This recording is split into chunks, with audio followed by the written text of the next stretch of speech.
लगभग 36 राजनीतिक पार्टियां, 256 से ज्यादा अपक्ष उम्मीदवार, 38 प्रभाग और 151 वार्ड। नागपुर का ये हम देखते हैं कि जो जनमत है ये किस तरफ जाता है, क्योंकि 9 सालों के बाद महानगर पालिका का चुनाव हो रहा है। जनता त्रस्त है। सत्ता पक्ष क्या सत्ता से बेदखल होता है या फिर जनता सत्ता पक्ष के साथ जाता है, ये 16 जनवरी को समझ में आएगा। हम कुछ लोगों से बात करते हैं और देखते हैं कि वो कैसे व्यू रखते हैं और क्या सोचते हैं। क्या लगता है सर आपको, इस बार सत्ता परिवर्तन होगा? Change is the only constant, है ना। ये प्रकृति का नियम है। अगर चेंज नहीं होगा, क्योंकि ये कांस्टेंट चीज है जो चेंज होना ही चाहिए, परिवर्तन होना ही चाहिए। तो इस परिवर्तन में जहाँ तक हम लोग देख रहे हैं, लोगों का विचार देख रहे हैं, एक लहर है। आपके प्रभाग में? हाँ, हमारा प्रभाग 36 आता है। तो एक लहर है और लोग ये सोच रहे हैं कि पिछले 8 साल से अगर इलेक्शन नहीं हुए हैं और उनको 8 साल से कोई नगर की सेवा, क्योंकि ये नगर सेवक का इलेक्शन है, अगर नगर की सेवा करने वाले लोग ही अगर सत्ता पक्ष के साथ, सत्ता पक्ष अपने मनमानी करके, अपने बिना कुछ डिमांड किए, उनको कोई डिमांड नहीं कर रहा है कि हमें सीमेंट रोड चाहिए, पेवर ब्लॉक चाहिए, वो अपने ही मन से सब डिसीजंस ले रहे हैं। तो ये एक तरफा जो है एडमिनिस्ट्रेशन जो है, जिसमें कोई लोगों का सहभाग नहीं है, ना मेरी रिक्वायरमेंट है, ना मुझे ये सब जो है चाहिए, जो मुझे चाहिए वो मुझे पूछा नहीं यानी जाता है। मनमानी हो रही है। मनमानी हो रही है, मुझे चाहिए वो पूछा नहीं जाता है। जनता का भी उसमें जनमत नहीं है। जनता का भी जन्म नहीं है। जहाँ जहाँ हम जा रहे हैं वो उनका कहना यही यही है कि ये कोई प्राइम मिनिस्टर या चीफ मिनिस्टर इनको चुनने का इलेक्शन नहीं है। ये चुनाव जो है एक नगर सेवक का है, जो रियली समाज सेवी होना चाहिए, क्वालिफाइड होना चाहिए। ऐसे लोगों को लोग ये देख के अपना वोट कास्ट करेंगे कि भाई ये व्यक्ति जो है ये इसके लिए कैपेबल है, क्या कनेक्टेड है जनता के साथ, क्या ग्राउंड लेवल में एक वर्कर है। ये सब देख के ही लोग अपना वोटिंग कास्टिंग करने वाला है और ये जनमत यही है कि इस बार परिवर्तन होने हम वाला देखते हैं और एक मुद्दा बड़ा चल रहा है सुर्खियों में है। कि 20,000 का मानधन मिलता है जो नगर सेवक होते हैं, लेकिन करोड़ों खर्चे किए जा रहे हैं सत्ता पक्ष द्वारा। और जो हम देखते हैं आए दिन सुर्खियों में भी होता है। क्या ऐसा लगता है आपको कि इतना, यानी हर चीज का यूज करके नागपुर की जनता को गुमराह किया जा सकता है? नहीं, मुझे लगता है कि ये 20,000 का आमदनी आप बोल रहे हैं क्या? हाँ, जो एनुअल यानी मंथली मंथली उनको जो आमदनी मिलने वाली नागपुर है, महानगर अच्छा, पालिका। जिसको ऑनरेरियम मिलने वाली हाँ है। जी। एक्चुअली ये सब बहुत ही सत्ता का खेल है, पैसे का खेल है। पर करोड़ों खर्च किए जा रहे हैं। करोड़ों खर्च किए जा रहे हैं और ये सब जो है लोकशाही में इसकी कोई ज़रूरत नहीं है। ऐसा मैंने सुना कि जब उम्मीदवार जो है उसको आज मतदाता की लिस्ट भी दी नहीं जाती है गवर्नमेंट की तरफ से या चुनाव आयोग की तरफ से, उसके पैसे ले रहे हैं। उसके पैसे ले रहे हैं 2 रुपया पर पेज। पर पेज। अरे भाई, आपकी जिम्मेदारी है, आप क्या कर सकते हो हमसे, क्या बोलते हो वो जो चुनाव लड़ रहा है उससे आप डिपॉजिट ले सकते हैं, हार गया तो डिपॉजिट वापस, है ना। जो नियम है। नियम है, मगर ये नियम के बाहर ऐसा तो हमने कोई सुना है कि भाई 10 से 11-12 हज़ार रुपए वो अपने एक ऑफिशियली उसका पेमेंट ले रहे हैं। बहुत गलत है और हर बूथ के लिए भी हाँ जी। पेमेंट ले रहे हैं, ये भी मैंने सुना है। हाँ जी। हम देखते हैं कि पिछले 10-12 सालों से जो भी इलेक्शन होते हैं, लोकतंत्र में जनमत अलग होता है। पर जब ईवीएम ओपन होती है या जब रिजल्ट आता है, उसमें और लोग लोग जो बोलते हैं, लोग जो एनालिसिस करते हैं, विश्लेषण करने वाले विश्लेषणकर्ता जो है, वो जो आंकड़े देते हैं उसमें बहुत विपरीत होता है। क्या देखते हैं इस पे आप?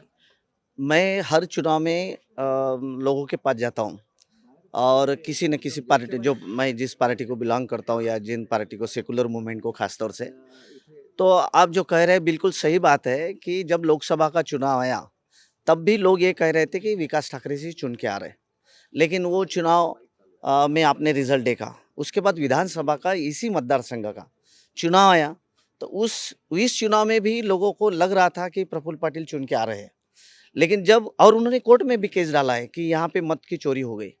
और अभी तो आपके सामने राहुल गांधी जी ने तो यानी पूरा कांग्रेस पक्ष लगा रहा है कि वोट चोरी हो रही है। चोरी हो रही। और आपको ये देखने लायक है कि कांग्रेस से पहले कई पार्टियों ने ये बात कही थी कि ईवीएम में कुछ गड़बड़ है, और वो भी कोर्ट में चल रही है। लेकिन राहुल गांधी जी के बाद ये बात तो स्पष्ट हो गई कि चोरी हो रही है। और मैं जब इस चुनाव में, इस प्रभाग में चप्पे-चप्पे पर गया हूँ, लोगों से मिला हूँ, उनसे बातचीत की है, तो सामान्य से सामान्य आदमी ने ये कहा कि हम तो वोट पंजा को मारेंगे, लेकिन वो मोदिया चोर के लेके जाएगा। ये अच्छा, प्रतिक्रिया अनपढ़ आदमी को देर ने बताया यानी कि लोगों के मन लोग, में आ रहे हैं। बिल्कुल, बिल्कुल। इसलिए मैं चुनाव आयोग से कहता हूँ कि आपकी विश्वासार्हता पर प्रश्न चिन्ह तैयार हुआ है। और ये विश्वासार्हता पर प्रश्न चिन्ह क्यों तैयार हुआ है? क्योंकि आपने कोई एक्शंस नहीं ली। आप जो नए-नए नियम ला रहे हैं, अभी देखिए, अभी सामान्य आदमी जो चुनाव में खड़ा रहने की हिम्मत रखता था, अभी आप वोटिंग लिस्ट को 10,000 रुपए ले रहे हो। ये कहाँ का है? आपके फॉर्म भरने के तो आपने कम अमाउंट बढ़ा दी क्या है। ये जो अविश्वसनीयता का कोई वातावरण हुआ, ये पूरे महाराष्ट्र में हुआ है? क्योंकि 29 महानगर पालिका के चुनाव डिक्लेयर हुए हैं, नागपुर में 38 प्रभाग है। क्या नागपुर की जनता को भी ऐसा लग रहा है कि कहीं न कहीं मत चोरी हो रही है? बिल्कुल, अभी देखिए कि आपको कई जगह वोटिंग मशीन 4 कैंडिडेट खड़े हैं तो 4 दिखती है, कई जगह 3 है तो 3 दिखती है। इस प्रभाग में 2 ही वोटिंग में लोगों को डिवाइड किया गया है। ओके। मतलब इनका कोई स्टैंडर्ड नहीं है। चुनाव आयोग का स्टैंडर्ड है क्या कि हम हर उम्मीदवार को एक स्पेशल देंगे? आप क्या सबको क्वालिफाइड समझते यानी हो? परिसीमन का भी एक विवाद है। हाँ, परिसीमन का भी बड़ा विवाद है। यानी हर चीज़ को ये डाउटफुल कर रहे हैं और अब पूरे देश को ये लग रहा है कि इन्होंने सारी सिस्टम को अपने हाथ में लिया है। विकास भी उसी तरह से किया है इन्होंने कि ये कल चल के अगर ये इनको भाजपा चाहिए, लेकिन उनको कितना वॉइस मिलेगा? वो जो लोगों के प्रतिनिधि चुनकर आने वाले हैं, वो सचमुच लोगों की बात रख पाएँगे क्या? ये बड़ा चिन्ह है। म्हणजे लोकशाही पर प्रश्न चिन्ह इन्होंने सिर्फ ईवीएम के द्वारा या वोट चोरी के अलग मार्गों के द्वारा नहीं रखा है। तो इनकी पूरी सिस्टम लोकसभा में अगर उनका मेंबर ऑफ पार्लियामेंट बात नहीं कर सकता, विधानसभा में उनका बात नहीं कर सकता, तो ये फिर ये जो लोकल इलेक्शंस है, जिसको अपन महानगर पालिका का इलेक्शंस कहते हैं, इनको कोई नहीं, ये ऊपर के लोग डिक्टेटरशिप की तरह का विकास करेंगे, जिनमें सामान्य आदमी को पार्टिसिपेशन करने का कोई प्रश्न ही नहीं आएगा। और इसलिए इस चुनाव में इन लोगों को हराना का निर्णय लोगों ने ले लिया है। आपके माध्यम से प्रसार आवाज़ इंडिया तो जाती है, वो तो प्रतिनिधि है सामान्य आदमी का। तो आपके पास तो कई रिपोर्ट्स आते होंगे सामान्य आदमी के कि जो ये कहते हैं कि हमारे वोटों की वैल्यू होने वाली है या नहीं होने वाली है।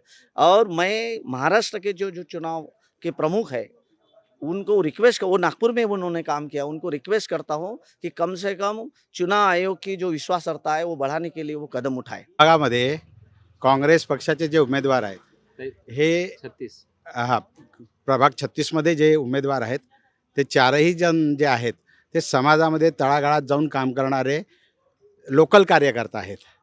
ते या ठिकाणी राहतात. इथल्या प्रत्येक घरोघरी त्यांची ओळख आहे. नाव काय आहे त्यांचं? विनोद पाटील, ॲडव्होकेट बारहाते मॅडम, त्याच्यानंतर मेंगरेताई आहेत आणि आपले पारमोरे काका आहेत. हे सगळे जमिनीवर कार्य करणारे लोक आहेत. 30-30, 35-35 वर्षापासून लोकसेवा करण्याचा यांना अनुभव आहे आणि त्याच्यामुळं जनतेला हे वाटते की मी ज्याला मतदान करणार आहे ते लोक पूर्वीपासून नगरसेवक नसतानासुद्धा जेव्हा एवढे कामं करत आहेत, तर नगरसेवक झाल्यानंतर हे नक्कीच आमच्याकरिता विकासाचे कामं करतील आणि त्याच्यामुळं या प्रभागामध्ये निश्चितपणे काँग्रेस पक्षाचा विजय होणार आणि हे पॅनल मला वाटते बहुतांशी जास्तीत जास्त लीड घेऊन हा संपूर्ण पॅनल या विभागातून काँग्रेस पक्षाचा निवडून येणार आहे. यात मला अजिबात संशय वाटत नाही. हां, मी ॲडव्होकेट गजाला खान. मला असं वाटतंय की आता सत्ता बदलाची आवश्यकता आहे देशाला, नागपूरला. कारण की पुष्कळ वर्ष 8 वर्षानंतर आता मतदान होत आहे आणि हे खूप मोठी गोष्ट आहे की 8 वर्षानंतर मतदान होत आहे. तसं लवकर व्हायला पाहिजे मतदान. त्या हिशोबाने मला डिक्टेटरशिपला नाही जायचं आहे. आपल्याला लोकशाही कायम ठेवायची आहे. म्हणून लोकशाहीचा हाच नियम आहे की बदलाव. बदलाव हा लोकशाहीचा नियम आहे. म्हणून मला वाटते की बदलाव व्हायला पाहिजे. नागपूरसाठी तरी आणि आपल्या लोकल लोकांना चान्स मिळायला पाहिजे आणि जे खरंच समाजासाठी काम करत आहे, ज्या महिला आहे ज्यांना 50% म्हटलेलं आहे की वोटदान म्हणजे त्यांना देणार आहे 50% कोटा आरक्षित आरक्षित आहे. तर मग ते व्हायला पाहिजे, महिलांसाठी व्हायला पाहिजे आणि बदलाव हे आवश्यक आहे. नियतीचा नियम आहे की बदलाव पाहिजे आणि बदलाव व्हायलाच पाहिजे असं माझं मत आहे. मी म्हणजे एक तर राजकारणामध्ये मला काही तेवढं हे नाही आहे.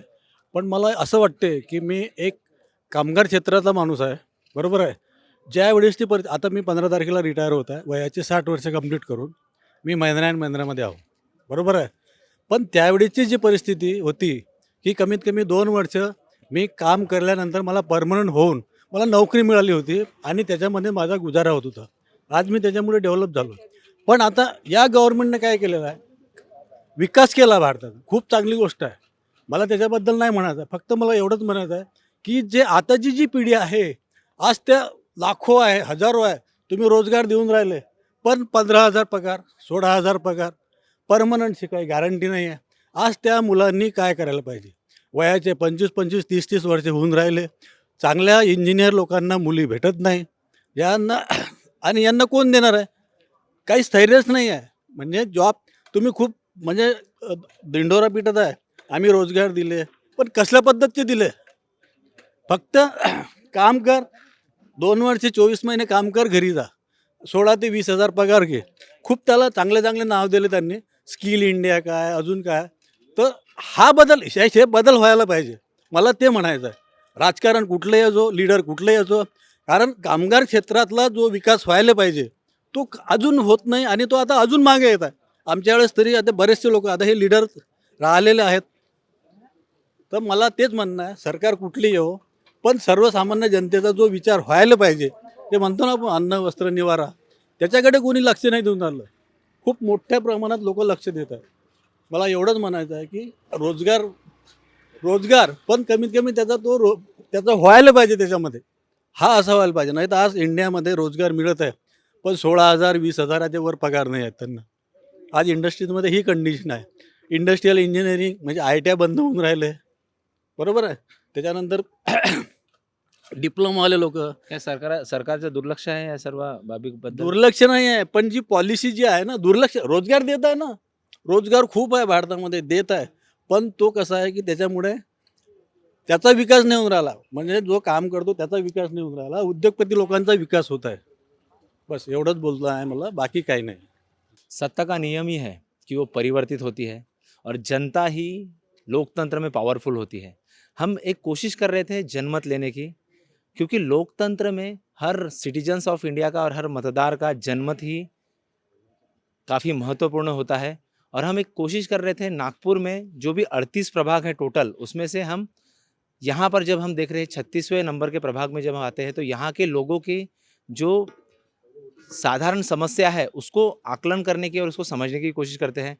आने वाले 15 तारीख को मतदान है और 16 तारीख को कौन सी राजनीतिक पार्टी अपना मेयर चुनती है, क्योंकि तकरीबन 36 राजनीतिक पार्टियां मैदान में उतरी है और 256 अपक्ष उम्मीदवार, यानी टोटल 1000 उम्मीदवार 151 सीट के लिए यहाँ पर नागपुर महानगर पालिका में एक रोचक मुकाबला हमको दिख रहा है. क्योंकि नागपुर महानगर पालिका को पूरे महाराष्ट्र में हमेशा सुर्खियां मिलती है, काफ़ी पुरानी महानगर पालिका है. आप जुड़े रहिए आवाज़ से, हम डे बाय डे आपको अपडेट देते रहेंगे.